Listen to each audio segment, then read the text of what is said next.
Bonjour à toutes et à tous, c'est Smart Impact, l'émission qui donne la parole à celles et ceux qui font de la transition écologique, de la responsabilité sociétale des entreprises, un axe fort de leur développement. Voici le sommaire, l'invité de Smart Impact, c'est Ronan Lemoal, le président d'Épopée Gestion, un fonds d'investissement au service des entrepreneurs et des territoires qui fait justement de la décentralisation et de la transition écologique un axe majeur. Le zoom de l'émission portera sur les attentes des étudiants et des jeunes diplômés en matière de RSE avec Alice Pégorier, porte-parole du collectif pour un réveil écologique. Et puis dans Smart Ideas, la start-up Sève, c'est une marque de cosmétiques imaginée, sourcée et fabriquée en France. Voilà pour les titres, on a 30 minutes pour les développer, c'est Smart Impact.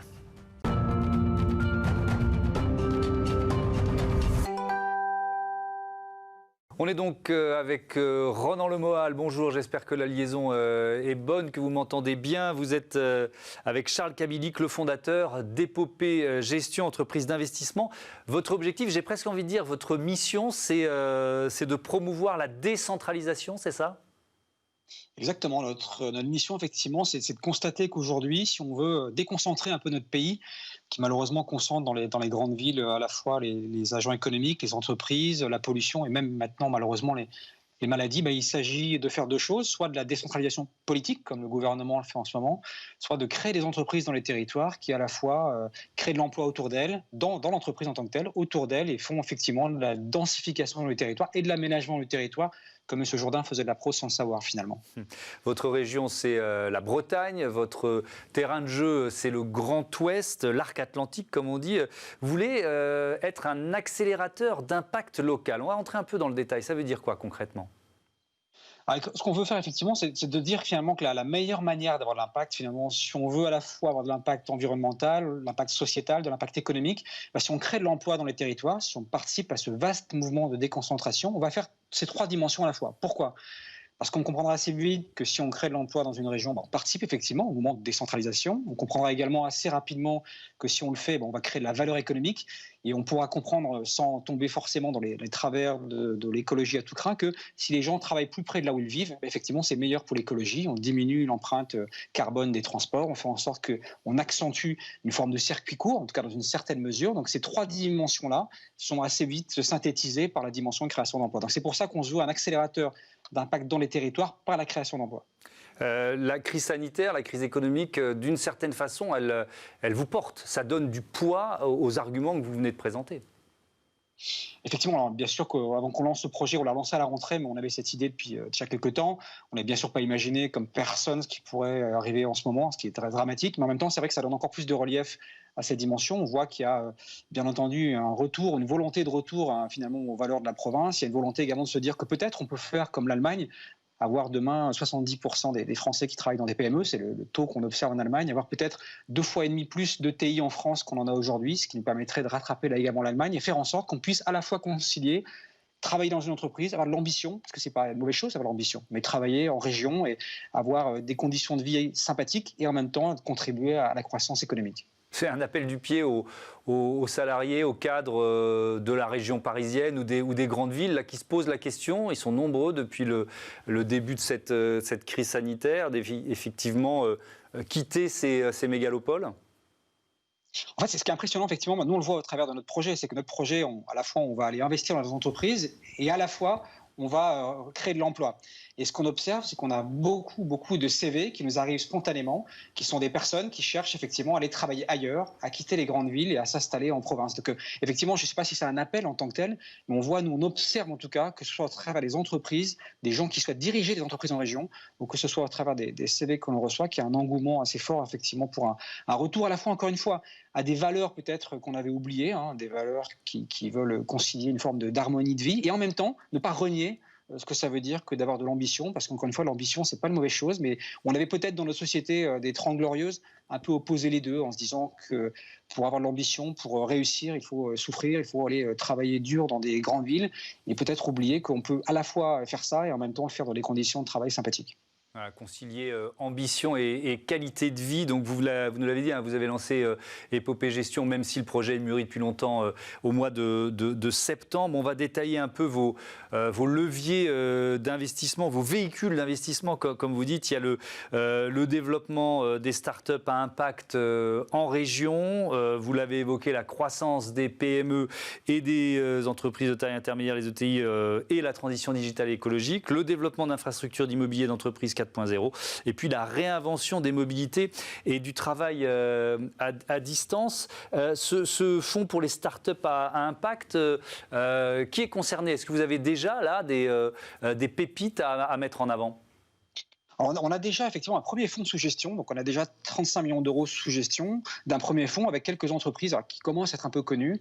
On a une entreprise qui s'appelle Ecotree par exemple, qui vise à promouvoir la reforestation, donc qui est une forme d'impact pour faire du green effectivement. On a Chopopop, qui est une entreprise qui vise à alimenter les circuits courts. Vous savez, on parle beaucoup des circuits courts en ce moment et de la capacité à gérer le dernier kilomètre de livraison, notamment de nos courses. Voilà deux exemples d'entreprises qu'on accompagne via ce fonds. Et on a un deal flow, comme on le dit, c'est un lot de startups qui nous arrivent quotidiennement, qui de plus en plus intègrent l'impact de leur mode de fonctionnement. C'est-à-dire qu'au-delà de dire je suis une entreprise à impact, ce sont les entreprises qui, dans la manière de produire leurs produits, dans la manière de distribuer, dans la manière de travailler également, c'est-à-dire promouvoir la mixité dans la start-up, promouvoir la manière dont on s'adresse à sa clientèle, ont des dimensions d'impact. Donc je crois que l'impact aujourd'hui, ça dépasse largement la thèse, au sens de la thèse de mon entreprise, c'est une manière d'exercer le métier également. Et de ce point de vue-là, on voit de plus en plus de jeunes entreprises arriver avec des sujets très intéressants. Est-ce que justement, vous, dans vos choix, dans vos priorités, dans les startups, les entreprises que vous décidez de soutenir, l'extra-financier prend plus d'importance qu'avant?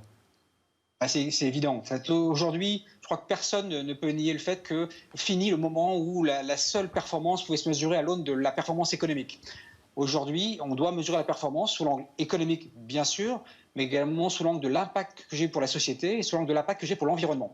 C'est ce triptyque-là, finalement, qui forme la notion de performance. Donc, de plus en plus, c'est ce qu'on cherche à adresser. C'est comme ça qu'on regarde et qu'on analyse les entreprises dans lesquelles on va investir. C'est aussi comme ça qu'on va mesurer la performance des fonds. Parce que ce qu'on appelle, par exemple, le CARID, vous savez, dans les fonds, qui est la commission de surperformance, on va intégrer dans cette commission de surperformance un calcul lié à l'impact des entreprises dans lesquelles on va investir. Et cet impact sera mesuré sur ces trois dimensions. Économique, bien sûr, sociétale et environnementale. Et donc c'est vrai aussi pour les entreprises en croissance. Donc là, on revient aux PME, aux ETI pour lesquelles vous allez investir, que vous soutenez. Pour elles, c'est plus compliqué parce qu'on est dans une mutation. La mutation, vous faites quoi? Vous tenez compte de la volonté de mutation ou de l'espace où ils en sont sur le chemin? Comment vous choisissez? En fait, là, vous avez raison de souligner un point qui est important. Il ne s'agit pas d'être en mode sanction. Ouais. On est plutôt à accompagner des transitions. Effectivement, ce fonds, d'ailleurs, s'appellera Épopée Transition 1, avec un S, parce qu'effectivement, il y a des entreprises qui partent d'un point donné, alors sur leur empreinte carbone, sur leur manière de travailler ou la conception de leurs produits, parfois, en termes de matières premières, plus ou moins, on va dire, qui considèrent plus ou moins les impacts écologiques. Il ne s'agit pas de faire de la sanction, mais d'accompagner. Donc, ce qu'on va faire, c'est quand on va investir dans une entreprise, bien sûr, je passe les secteurs que l'on va forcément oublier pour des raisons qu'on imagine tous, l'armement, ce genre de choses. Mais quand on investira dans une entreprise classique qui n'aura pas tous les standards que l'on recherche en termes d'impact, on va mettre en place un plan avec le dirigeant et ce plan va viser effectivement avec des équipes en interne, une structure d'accélération, notamment à accompagner ces transitions. Alors, transition digitale, transition écologique, transition sociétale, et des équipes à leur disposition pour accompagner ça et on mesurera et la performance du fonds et la performance de l'entreprise en tant que telle sur ces critères. On va même faire quelque chose qui commence à se faire mais qui n'est pas totalement encore développé, qui est dans ce qu'on appelle les management packages. Vous savez, quand un fonds investit dans une entreprise,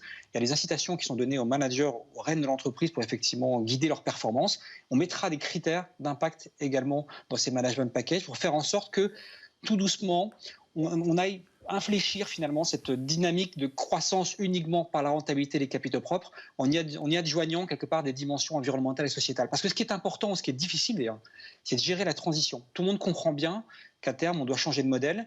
Tout le monde se dit également que pourquoi est-ce que j'irais renoncer à ma rentabilité alors qu'on demande de la rentabilité à mon voisin? Pour accompagner ce mouvement de transition, il faut tout doucement infléchir, mettre des critères nouveaux, juger entre guillemets la performance sur les critères nouveaux pour inciter les entrepreneurs qui ne demandent que ça d'ailleurs à aller dans ces transitions. Est-ce que l'ancrage local, puisque je rappelle que c'est quand même votre mission de départ, la décentralisation, est-ce que l'ancrage local, c'est un atout supplémentaire pour justement créer des écosystèmes qui tiennent, qui durent? Moi, je pense que l'ancrage local, c'est hyper important. Pourquoi? Parce qu'on a vécu dans une économie très longtemps qui était très verticale, très intégrée, c'est-à-dire de l'amont à l'aval, sourcing des matières premières, fabrication des produits, distribution, et tout ça totalement intégré dans des schémas intégrés par des gros acteurs d'ailleurs. Je crois qu'aujourd'hui, ce qui compte, c'est non pas de fonctionner en mode verticalisé, mais en mode de coopération, un écosystème qui se lie les uns aux autres. Donc, si on est capable d'accompagner les entreprises en local, qui sont à la fois des entreprises de l'industrie classique, des entreprises du service, on va les aider également à tisser des liens entre eux. Et ces liens vont créer des écosystèmes locaux vertueux qui vont permettre à toute une économie régionale de se développer davantage. Ce qui est gênant dans notre économie actuelle, c'est qu'on a tellement verticalisé les sujets, tellement saucissonné finalement, pardonnez-moi l'expression, les thématiques, qu'on en oublie effectivement que ce qui fait la force de l'empreinte écologique, de l'empreinte sociétale, c'est la capacité à ce que les écosystèmes locaux travaillent entre eux. Et si on est capable de le faire, sans encore une fois tomber dans les phalanstères de Fourassier, ce n'est pas le sujet, on arrivera effectivement à leverager, comme on le dit, les écosystèmes locaux et à faire en sorte de retrouver une espèce d'équilibre qu'on a sans doute perdu dans l'aménagement du territoire, pour revenir au début de notre discussion. Merci beaucoup, merci Ronan Lemoyle, c'était passionnant. Bon vent à Épopée Gestion. Allez tout de suite, gros plan dans cette émission, gros plan sur les attentes des jeunes diplômés.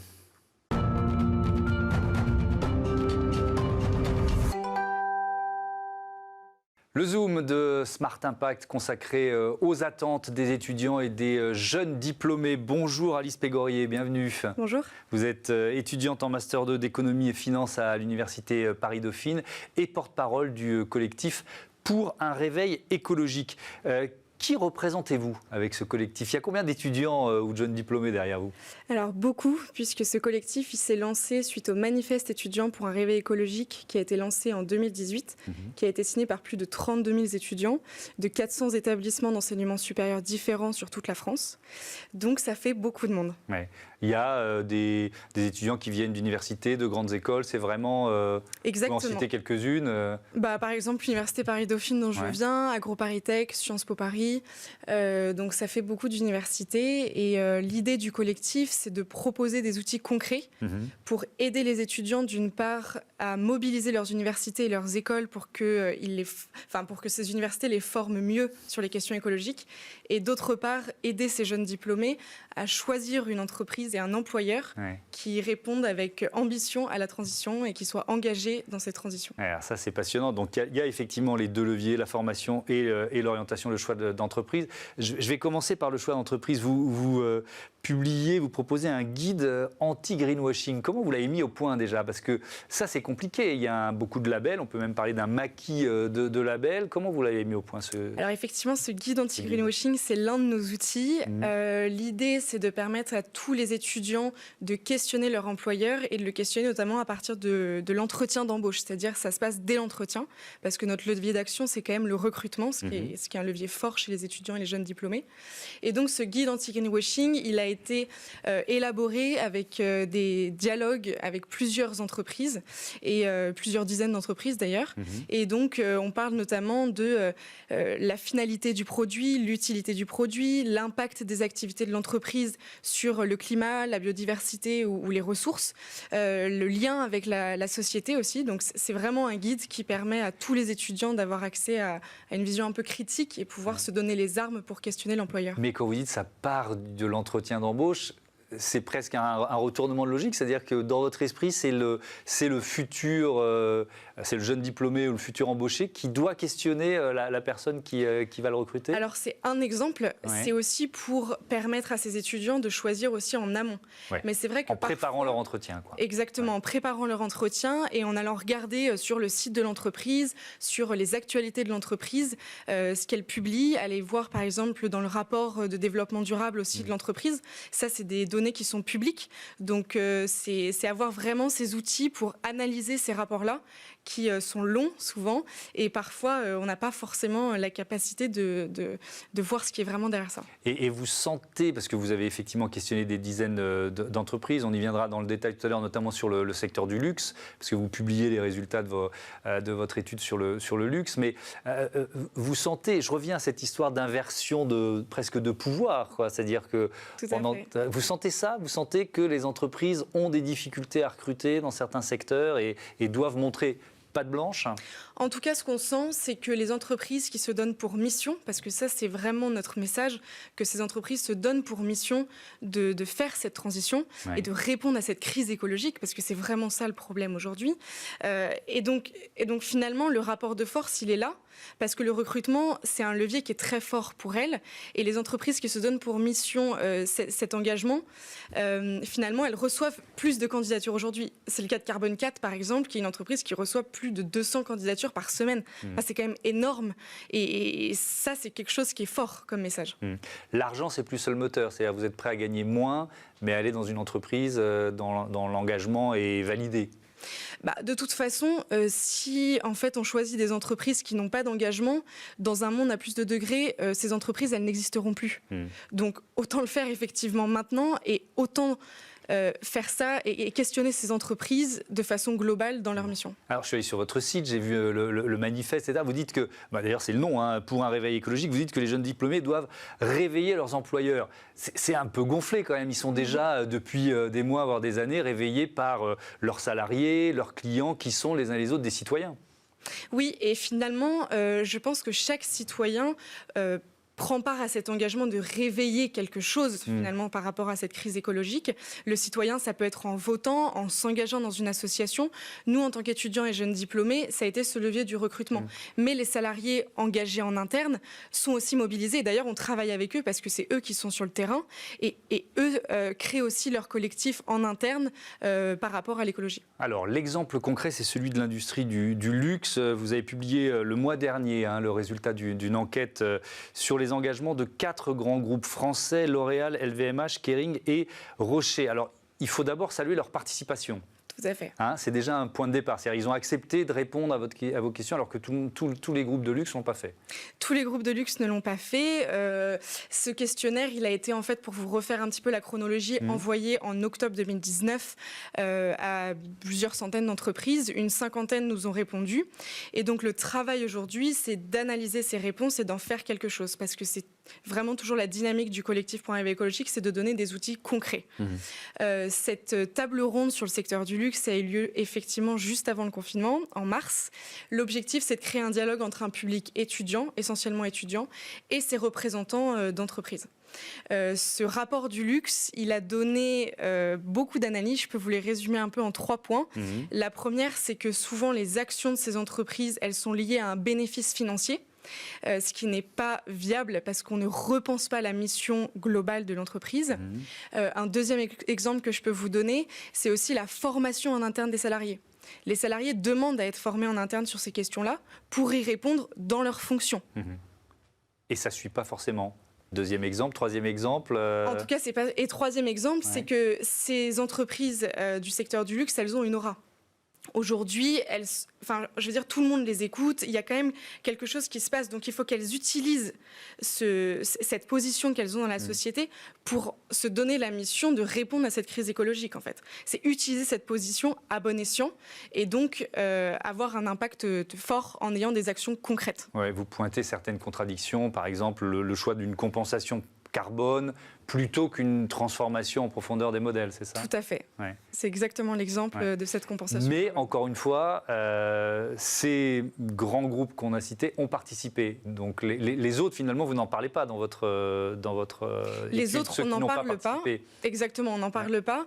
C'est aussi un prérequis que ces entreprises soient présentes à cette table ronde. Et on demande un membre du comité exécutif. Donc ça, c'est quelque chose qui est important aussi dans notre démarche. Là, par exemple, on a terminé une deuxième analyse sur le secteur de la grande distribution, donc qui aura lieu en janvier, puis le secteur de l'automobile et aussi de la finance. Donc il y a beaucoup de travail sur cette analyse, mais c'est une analyse qui permet vraiment de nouer ce dialogue et qui n'est pas réservée qu'aux membres du collectif Point Réveil écologique, mais à tous les étudiants global. Sur la grande distribution, vous avez déjà des résultats à mettre en avant? Pas encore, parce qu'on attend d'avoir effectivement ce dialogue en amont. Ils ont participé, les grands groupes, oui, massivement? Ils ont participé massivement, effectivement, une cinquantaine de réponses. Après, avec cette crise sanitaire qui a eu lieu, on leur propose aussi de mettre à jour leurs réponses, parce que peut-être que ça a changé certaines choses pour elles, et j'espère, mais on propose cette mise à jour, effectivement. Alors, je reviens sur la formation, il nous reste un peu plus de 2 minutes. Si vous mettez l'accent là-dessus, ça veut dire quoi? Ça veut dire qu'aujourd'hui, pour vous, les universités, les grandes écoles ne forment pas assez ou ne forment pas du tout leurs étudiants à la transition écologique? Alors, la question, elle est que pour l'instant, nous, notre message, c'est former dans tous les cursus. Donc, il y a des écoles qui forment, bien évidemment, des masters développement durable qui existent. Mais vous voudriez que ce soit partout, en fait, que ça essaime dans toutes les formations. Le même mécanisme, en fait, que pour l'entreprise. C'est que ce soit diffus dans la mission de l'entreprise, c'est pareil pour l'université. Et je peux vous donner une exclue, c'est-à-dire que depuis hier, on a envoyé à l'Université Paris-Dauphine une lettre ouverte signée par plus de 1000 étudiants qui demandent à notre futur président, parce que c'est les élections actuellement, donc qui demandent à notre futur président de nous former à la hauteur des enjeux écologiques et sociaux auxquels on fait face aujourd'hui. Donc pression mise sur le futur président de l'université Paris-Dauphine. Donc ce ne sont pas des nouveaux diplômes qu'il faut créer, hein, si je vous entends bien? Oui. Exactement, vous avez tout à fait compris. Ce n'est pas des nouveaux diplômes, c'est vraiment diffuser ces enjeux au niveau de nos formations. Le secteur de la formation, il a aussi été interrogé avec un questionnaire qu'on appelle le Grand Baromètre, et donc qui a sondé aussi toutes ces universités et ces écoles. Le rapport du Grand Baromètre va bientôt sortir, puisqu'on a terminé l'analyse de ces universités et ces écoles. Et ça passe aussi, par exemple, par les cahiers du réveil. Les cahiers du réveil, c'est quelque chose qui est rédigé par les membres du collectif Point Réveil écologique et diffusé à travers les 400 établissements dans lesquels on a des ambassadeurs et qui nous permettent justement de donner cette information et former nous aussi à l'intérieur de ces écoles. Allez, un dernier mot. Est-ce que c'est plus difficile de faire bouger les universités ou les grands groupes? C'est une bonne question. En tout cas, les universités continuent de nous dire « mettez-nous la pression et allez-y » parce que c'est comme ça que ça va changer. Et cette lettre ouverte de l'Université Paris-Dauphine, elle est partie de ça, de professeurs qui nous disaient « allez-y, c'est vous qui avez la main, donc profitez-en ». Merci beaucoup, merci Alice Pégory, à bientôt sur Bismart. Tout de suite, c'est Smart Ideas et on reste dans le domaine de la cosmétique avec une start-up qui s'engage.